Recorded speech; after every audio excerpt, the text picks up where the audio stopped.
back in the trailer, guys. And that's a good question. Let's talk about it. So how different is touring in Europe versus touring in the US? That's a really cool question. I've been doing the overseas side of touring for about probably the last 6 years now. In a lot of ways, they're very similar, but there are a few things that are pretty different. Number one, you've got the language barriers. Most of those venues have really crazy load-ins.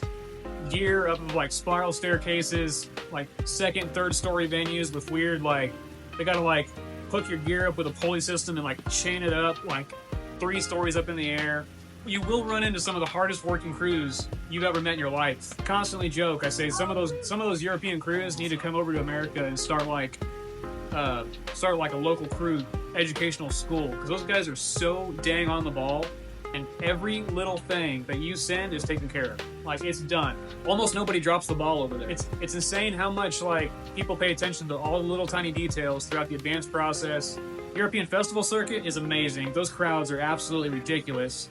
One of the biggest festivals I've ever done in my life, I did it in Sweden. It was 2019 Sweden Rock. It's their version of Woodstock.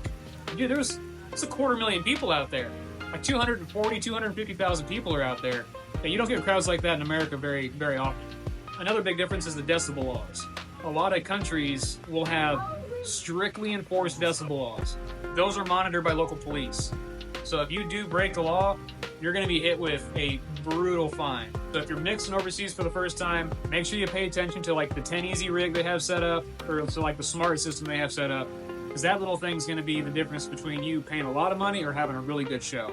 I will say, dude, a lot of those clubs and venues that you play over there, they turn into like disco DJ nightclubs the second the band is done playing. And as you're loading out, there's like a DJ coming in, and they're like completely redoing the entire venue because it's about to turn into like a nightclub in like 25 minutes. That side of it's pretty different. A lot of loadouts.